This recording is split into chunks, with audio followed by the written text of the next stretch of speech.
bu dəfə dünya ədəbiyyatına müraciət etmişəm. Mark Twainin yazdığı Tom Sawyerin macəralarını kitabını oxumuşam. Burada Tom adlı dəcəl bir uşaqdan danışılır. Tom çox fərasətli bir uşaq idi. Fərasətli olmağı ilə yanaşı, o həm də dəcəl idi. Onun valideynləri o körpə ikən vəfat etmişlər. O xalasının himayəsində böyümüşdür.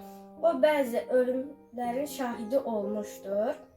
Bundan sonra onun başına bəzi fəlakəti hadisələr gəlmişdir. Tom bunlardan bir nəticə çıxardaraq daha belə bir işlərlə maraqlanmadı. Sadə bir uşaq kimi məktəbə getməyə başladı. Astrid Lindgren Mirabella kitabında Dritta Kaysa adlı bir qız olur və o qız həmişə gəncik almaq istəyir, lakin onların pulları gəncik almağa çatmırdı. Bir gün Dritta Kaysaya qoca bir kişi yaxınlaşır və ona qızıl buğda toxumu verir. Bundan sonra daha maraqlı əhvalatlar başlanır. Mən bu dəfə Uzuncaraq Peppi kitabını oxumuşam. Bu kitabda toyuq villasında qalan bir uşaqdan bəhs edilir. Bu uşağın anası vəfat edir və atasını axtarmaq üçün müxtəlif macəralardan keçir.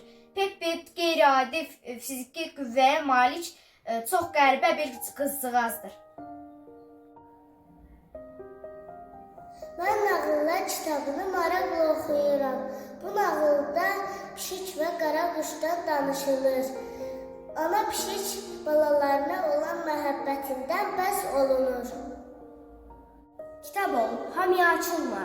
Qoy səni sadəcə anlayanlar oxusun. Kitaba malik olmamaq əqli yoxsulluğun ən yüksək dərəcəsidir. Kitab hələ də müqəddəsdir mənim üçün. Söz hələ də mühüm və hərf hələ də müəmmadır. Kitablar da dost kimidir. Az fəqət yaxşı seçilmiş olmalıdır. Kitab insanın kainatın sahibidir.